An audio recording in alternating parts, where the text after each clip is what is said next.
শুভেন্দু অধিকারীর মতো মানুষ যদি মনে করে যেদেরকে প্রশাসন দিয়ে ঠান্ডা করে দেবো, শুভেন্দু অধিকারী বাবুকে বলে যায় তোমার প্রশাসন কম পড়ে যাবে, সংবিধান বুকে রেখে সংবিধানকে বুকে নিয়েই মরবো আমরা, কিন্তু তোমার প্রশাসনকে কমিয়ে দেবো আমরা। তোমার প্রশাসন কম পড়ে যাবে, আমাদের পাবলিক এত নেবে যাবে। প্রশাসন কম পড়ে যাবে, আবার মিসগাইড করবেন না যিনি প্রশাসনের বিরুদ্ধে। না, আমার সংবিধান আমাকে প্রশাসনের বিরুদ্ধে লড়াই করা শিখায়নি, কিন্তু তুমি যতই প্রশাসন নামাও পাবলিক এত নামবে, তোমার গুলি তোমার প্রশাসনের সংখ্যা কমে যাবে, পাবলিকের সংখ্যাটা বেড়ে যাবে। এটাই মূলত বলার উদ্দেশ্য। পূর্ব মেদিনীপুরের একজন ব্যক্তি শুভেন্দু অধিকারী যিনার নাম, তিনি কিছুদিন আগে তিনার মাথায় সেকুলার ভূত চেপেছিল, তাই তিনি আমাদেরই সাথে মোল্লা মলি সাহেব, আমার সাথে নয়, অনেক পীর সাহেব পীরজাদার সাথে ইফতার পার্টিতেও গেছে, তরমুজও খেয়েছে। হঠাৎ করে সেকুলার ভূত ওনার নেবে গিয়ে এখন কমলার ভূত নেবেছে। উনি বক্তব্য দিতে দিতে আমার দেশের সংবিধানের বিরুদ্ধে বক্তব্য দিচ্ছে। তাই এখান থেকে আওয়াজ তুলবো, শুভেন্দু অধিকারী বাবুকে, আপনি রাজনীতি করছেন, রাজনীতি করুন, ধর্মীয় ধর্ম খেলা করবেন না। কেন, ধর্ম এমন একটা মহব্বত ভালোবাসার জিনিস, এই আগুনে কিন্তু আপনার রাজত্বের সব শেষ হয়ে ধ্বংস হয়ে যাবে, এটা সতর্ক আপনাকেও করে দিচ্ছি। তিনি এই পূর্ব মেদিনীপুরের বক্তব্য দিতে দিতে বলেছে যে পশ্চিম বাংলায় হিন্দু সরকার করব, হিন্দু সরকার করব। আমি শুভেন্দু বাবুকে জানতে চাই, হিন্দু ভাই বোন বাবা মাদেরকে এতটাই মূর্খ মনে করেন? ৭৭ বছর সে স্বাধীন হয়েছে, সেইখান থেকে আজ পর্যন্ত পশ্চিম বাংলায় যত মুখ্যমন্ত্রী হয়েছে সবাই হিন্দু মুখ্যমন্ত্রী ছিলেন, মুসলমান কেউ হয়নি। কিন্তু আজকে আপনি রাজ্য সরকারকে কি সরকার বুঝাতে চাইছেন? মুসলিম সরকার। আমাদের চোখকে ঘোরাতে চাইছেন, আমাদের মাইন্ডকে ডাইভার্ট করতে চাইছেন। আপনারা দুজন সেটিং করে একসাথে বসে চা খেচ্ছেন, তার বেলায় সমস্যা নাই, অথচ বাইরে বেরিয়ে হিন্দু মুসলমান করে আমার বাংলা সম্প্রীতিকে নষ্ট করতে চাইছেন। আপনি কিন্তু এই আগুন লে খেলা করছেন, আগুন লে খেলা করা বন্ধ করুন। আপনি বলছেন হিন্দু সরকার করতে হবে, আমি জানতে চাই বাংলায় কি হিন্দু সরকার নাই? হিন্দু সরকার তো রয়েছে। মমতা ব্যানার্জির ধর্মীয় পরিচয়, তিনি হিন্দু। বিভাজনে আমি যাচ্ছি না, সত্যটা বলছি। কিন্তু আপনাকে আমি আর একটা প্রমাণ দিচ্ছি, দীঘার মতো পিকনিক স্পটে, দীঘার মতো বেড়াবার জায়গায় আজকে সেখানে ধর্মস্থান হিন্দুদের মন্দির তৈরি হচ্ছে। আমি তাতে বিরোধী নই, ঘৃণার দিকে যাচ্ছি না। তিনি দেশের রাজ্যের মাথায় বসে আছে, তিনি রাজ্যের পয়সাকে নিয়ে মন্দিরের পিছনে করে রাজ্যকে গরিব করবে কিনা করবে রাজ্যের জনগণ বুঝে নেবে তার সাথে।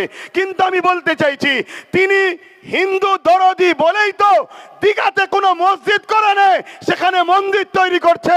অথচ আজ থেকে দাবি করছি, তিনি তো বলে আমি সর্বধর্মের মানুষের নেতা, তাই সর্বধর্মের মানুষের নেতা হিসাবে আমি মুসলমানও এখান থেকে আওয়াজ তুলছি।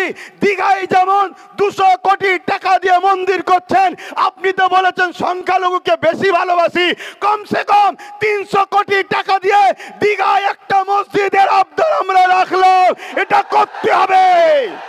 যদি আপনি না করেন তাহলে জানবো আপনার মুখ এক মুখোশ এক, ঠিক না বেঠিক? আর এখানেও বলে যাচ্ছি, বলতে পারে 26 পার হলে দেখব। আমি বলবো 26-এর আগে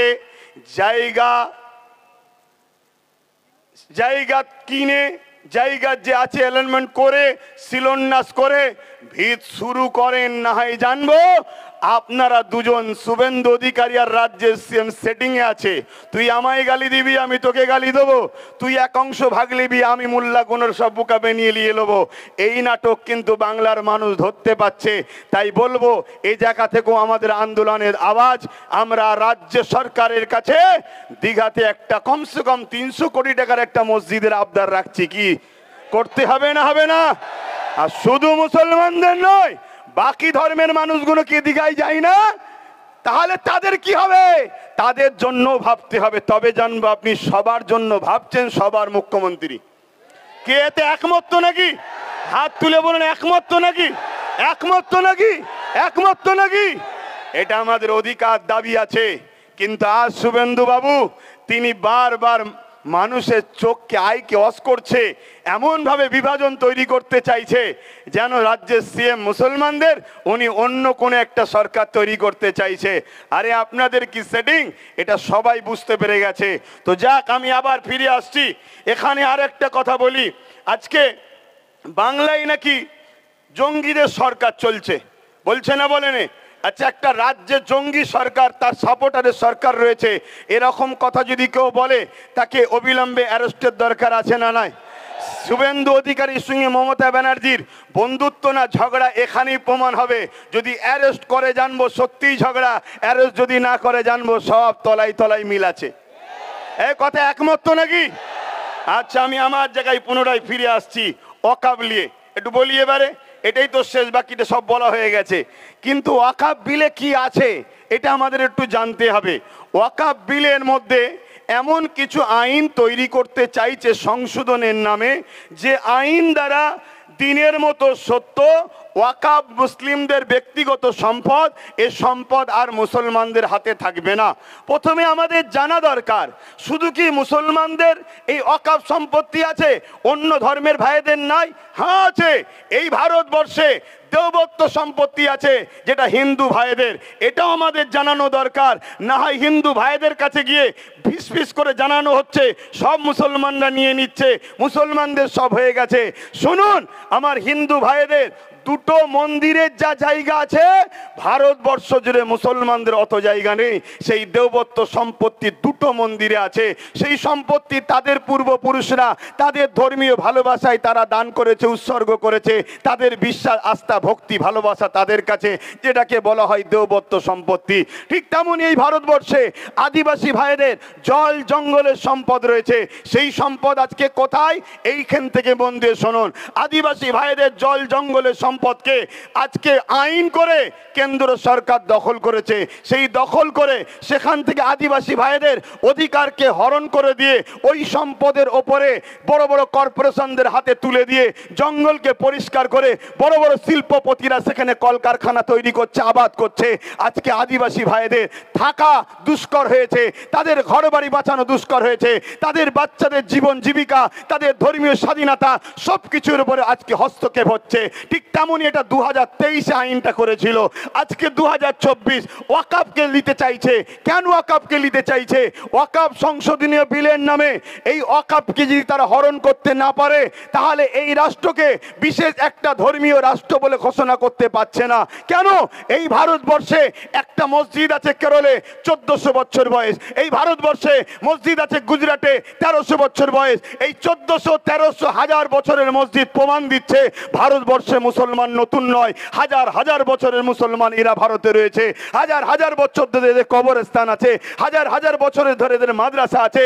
এ থেকে প্রমাণ হচ্ছে যে স্বাধীনতার আগেও হাজার হাজার বছর ধরে এদেশে ভারতবর্ষে মুসলমান রয়েছে। অতএব যে দেশে হাজার হাজার বছর ধরে মুসলমান থাকে, সেই দেশটাকে বিশেষ একটা ধর্মীয় দেশ বলে ঘোষণা করতে তাদের অসুবিধে হচ্ছে। বুঝে আসছে? তারা আইন তৈরি করে এই ওয়াকফকে কেন্দ্র সরকার দখল করবে, দখল করে 1400 বছরের মসজিদকে বিরান করে দিতে চাইছে, ভেঙে দিতে চাইছে। যেমন আজকে জল জঙ্গলি সম্পদ আদিবাসী ভাইদের হাত থেকে কেড়ে নিয়েছে, ঠিক তেমনি 1300 বছরের গুজরাটের মসজিদকে ভেঙে দিয়ে কর্পোরেশন প্রমোটিংদের হাতে তুলে দেবে। এক কথায় আদানি আম্বানির হাতে তুলে দেবে। আপনারা জানেন কি জানি না, বোম্বাই একটা বিশাল বাড়ি আছে, এমন করে রিলায়েন্স কোম্পানির যিনি মালিক তার বাড়ি রয়েছে। ওই বাড়িটা যে জায়গায় দাঁড়িয়ে আছে ওটা ওয়াকফ সম্পত্তি, এবং এতিমখানার জন্য ওই সম্পদকে মুসলমানরা দান করেছে। সেই জায়গা দখল করে আজকে তারা বিশাল বাড়ি তৈরি করেছে। তাদের ভয় হয় কোনো দিন যদি মুসলমান তার সম্পদকে নিয়ে নেয়, তাহলে আমার বন্ধুর এই বাড়িটা চলে যাবে। তাই কেন্দ্র সরকার এই ওয়াকফকে অ্যাক্টের নামে, সংশোধনের নামে নিজের সম্পদকে হরণ করতে চাইছে। এইখানে যদি মসজিদ চলে যায়, মাদ্রাসা চলে যায়, কোরআন বলে কবরস্থান চলে যায়, এক কথায় ওয়াকফকে যদি নিয়ে নেয়, ভারতের মুসলমান শোনো, পশ্চিম বাংলার মুসলমান শোনো, তোমরা পরিচয় দিতে পারবে না তোমরা ভারতীয় ছিলে, তোমরা পরিচয় দিতে পারবে না। তাহলে বলো, বাঁচতে গেলে এই ওয়াকফের বিরুদ্ধে আমাদেরকে লড়াই জারি রাখতে হবে না হবে না? করে বলুন, ওয়াকফের বিরুদ্ধে লড়াই করতে হবে না হবে না? তাতে যদি হাজারো প্রাণ বুলেটের গুলিতে, বোম বন্দুকের গুলিতে কেন্দ্র জালিম সরকারের অত্যাচারে যদি আমাদের হাজার হাজার প্রাণ কুরবান হয়, মাতৃভূমি বাঁচাবার জন্য রক্ত দিয়েছি, ইসলামের অধিকার ইসলামের সম্পদকে বাঁচাবার জন্য কারা রক্ত দিতে পারবেন? উঠে দাঁড়িয়ে যান। কারা রক্ত দিতে পারবেন? উঠে দাঁড়িয়ে যান। হাত তুলে বলুন রক্ত দিতে পারবেন। মসজিদ বাঁচাবার জন্য পারবেন। কোরআনের পক্ষে, দিন ইসলামের পক্ষে, নিজের অধিকারের জন্য সংবিধান আপনাকে রাইট দিয়েছে, এই অধিকারের জন্য রক্ত দিতে পারবেন। কথা দিচ্ছেন পারবেন তো নাকি?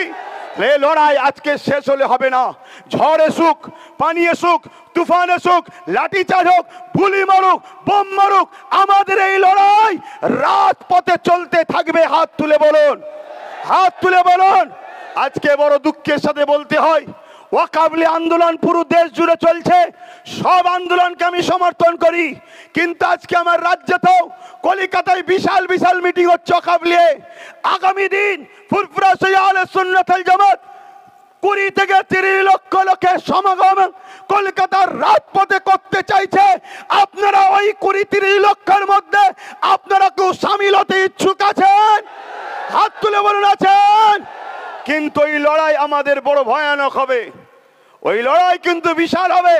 প্রয়োজন হলে আমরা মাসকে মাস কলিকাতাতে রয়েও যেতে পারি। রাজি আছেন? বলুন নিজের বাচ্চাদের ভবিষ্যতের জন্য থাকতে ইচ্ছুক আছেন? হাত নামান। আন্দোলন তো এইভাবে হয়। আর একটা কথা বলে যাই, আজকে যারা আন্দোলন করছে এদের আন্দোলনকে সাধুবাদ জানাই, কিন্তু এদেরকে জিজ্ঞাসা করুন, কেন্দ্র সরকার যেমন ওয়াকফ বিলের অ্যাক্টের নামে আইন তৈরি করে ওয়াকফকে লুটতে চাইছে, ঠিক তেমনি এখনো কিন্তু আইন করতে পারেনি। আন্দোলন চলছে, কিন্তু আমার রাজ্য 1,45,000 বিঘের উপরে একর সম্পত্তি আমার রাজ্যেতে বেদখল হয়ে আছে। আমার রাজ্যের মধ্যে রয়েছে, কিন্তু বেদখল হয়ে আছে 75,000 বিঘে একর জমি। এটা এখনো উদ্ধার হয়নি। এই বিষয়েও আন্দোলনের দরকার আছে না নাই? কেন্দ্র সরকার যে আইন করতে চলেছে এখন আইন করতে পারেনি, তার চক্রান্ত সে পা দিয়েছে। সব জায়গায় আন্দোলন শুরু হয়েছে, সে চক্রান্ত থেকে পিছিয়েছে, কিন্তু এখনো 1995 আইন এখনো লাগু আছে। সেই আইন অনুযায়ী ওয়াকফের যারা দায়িত্বে আছে, আমার রাজ্যেও যারা রয়েছে, তারা আমার রাজ্যের ওয়াকফ সম্পদকে এখনো কেন উদ্ধার করছে না? এখনো কেন ডিজিটালকরণ করে নেটে নামগুলো তুলছে না? এই গাফলতি করার পিছনে আমার বলতে বাধ্য হচ্ছি, যাতে করে কেন্দ্র আইন করে আর এই সম্পদগুলোকে দখল করে দেয়। তার জন্যই গাফলতি ষড়যন্ত্র চলছে। ঠিক না বেঠিক? জোরে বলুন ঠিক না বেঠিক? আমি আপনাদেরকে একটা তথ্য দিয়ে যাচ্ছি। উত্তর 24 পরগনা হাড়ুয়া পীর আব্বাস আলী গুড়াচাঁদ রহমাতুল্লাহ আলাইহি বলে একজন আল্লাহর ওলি রয়েছেন, তিনার মাজারের 900 বিঘে জায়গা। একটু সারা দেবেন, কত বিঘে? 900 বিঘে জায়গা। আজকের দিনে সেই জায়গাটা দাঁড়িয়েছে মাত্র 92 শতক। 900 বিঘে থেকে দাঁড়িয়ে আছে বর্তমান কত? 92 শতক। 3 বিঘাও নয়, তাহলে 897 বিঘে জায়গা এখনো ভারত পশ্চিম বাংলার হারু আব্বাস আলী হুজুরের বেদখল হয়ে আছে। রাজ্য সরকার বলেছিল ওই জায়গাগুলোকে উদ্ধার করে দেবে। এই আন্দোলনটাও আমাদের করা দরকার আছে না নাই? জোরে বলুন আছে না নাই? কিন্তু আজ আমরা দুঃখিত, আমরা দেখছি কলিকাতা ভরি আন্দোলন হচ্ছে, কিন্তু রাজ্য সরকারের এই ওয়াকফ বাঁচাবে বলেছিল, এ বিষয়ে একটাও কথা হচ্ছে না। কোনো এক জায়গায় আমার বলতে বাধ্য হচ্ছি, কেন্দ্রের বিরুদ্ধে রাজ্যকে সাপোর্ট করা ষড়যন্ত্র চলছে না তো? তাহলে এই আন্দোলনে আমরা নাই। আমরা মসজিদের পক্ষে যে আন্দোলন হবে, কোরআনের পক্ষে যে আন্দোলন হবে, ওয়াকফের প্রকৃত পক্ষে যে আন্দোলন হবে, সে আন্দোলনের সঙ্গে আমরা হাতে হাত মিলিয়ে, কাঁধে কাঁধ মিলিয়ে, বুকে তাজা খুন দিতে হলো আমরা সংবিধান যে রাইট দিয়েছে ওই রাইটের জন্য আন্দোলনে প্রত্যেকটা জায়গায় সঙ্গ কি বলে হাজির হতে রাজি আছি। ঠিক না বেঠিক? কিন্তু আপনার আন্দোলন এরকম হওয়া দরকার। কেন্দ্র সরকার আজকে সে কালা কানুন কেন তৈরি করতে চাইলো? এমনি এমনি তো খাওয়া যাচ্ছে, এখন তৈরি করতে চাইছে কেন? শোনেন, রাজ্যগুলো ভালো মন্দ খেতে পাচ্ছিল, কেন্দ্র ওয়াকাফের ভাগ ঠিক পাচ্ছিল না, তাই ওয়াকাফ বিল করে টোটাল নিজের হাতে নিতে চাইছে। কোন রাজ্যকে ভাগ দেবে না, সম্পূর্ণ ও একা খাবে। অর্থাৎ এই যে 900 বিঘে আব্বাস আলী গোরাচাঁদ হুজুরের যে মাজারে যে ওয়াকাফের জায়গা আছে, এই জায়গাকে বড় বড় বাড়ি হয়েছে, বিভিন্ন দোকানকে ভাড়া দেওয়া হয়েছে, তা থেকে মোটা টাকা আজকে রাজ্য সরকারের ফান্ডে যাচ্ছে। কেন্দ্র সরকার বলছে না, তুই পাবিনি, 900 বিঘেটাই আমি দখল করে আদানি আম্বানিকে দেবো, ওখানে যারা আছে সব ভেঙে গুড়িয়ে দেবো। এই হচ্ছে লড়াই। এদের লড়াই মূলত উভয়ের আমাদের সম্পদকে ভাগ বাটরা করে খাবে। এই জায়গায় বলুন, আমরা যদি আমাদের সম্পদ পেতে চাই, তাহলে কেন্দ্র সরকারের কালা কানুনের বিরুদ্ধে যেমন লড়াই হবে, আমার রাজ্যে যারা ওয়াকাফকে দখল করে বসে আছে ওদের উচ্ছেদ করে আমাদের মসজিদের জায়গা, আমাদের কবরস্থানের জায়গা, আমাদের মাদ্রাসার জায়গা, আমাদের ওয়াকাফের জায়গা আমাদের ফিরিয়ে নিবার জন্য লড়াইয়ের দরকার আছে না নাই? আছে না নাই? তবেই তো লড়াইটা পারফেক্ট হবে। আমার কথা আপনারা বুঝতে পারছেন না পারেননি? কলকাতায় এমন এমন ভিআইপি জায়গা আছে যে জায়গাগুলোর দাম 1 শতক জায়গার দাম 5 কোটি 10 কোটি টাকা। কলকাতার বুকে প্রায় 50,000 বিঘে কম বেশি জায়গা শুধু কলকাতার বুকের আশপাশে আমাদের জায়গা রয়েছে, যে জায়গার অর্থ কত হতে পারে বুঝতে পারছেন? তাহলে সেগুলোরও উদ্ধারের দরকার আছে না নাই? যেমন কেন্দ্র সরকার জুলুম করছে, তার কালা কানুনকে আমরা মানছি না, এ মানবেন নাকি? জোরে বলেন মানবেন? কিন্তু এর পাশাপাশি এটাও বলবো, আমাদেরকে যে ধোঁকা দেওয়া হচ্ছে, এই ধোঁকা থেকেও সজাগ হওয়ার দরকার আছে না নাই? কথা বলুন, আছে না নাই?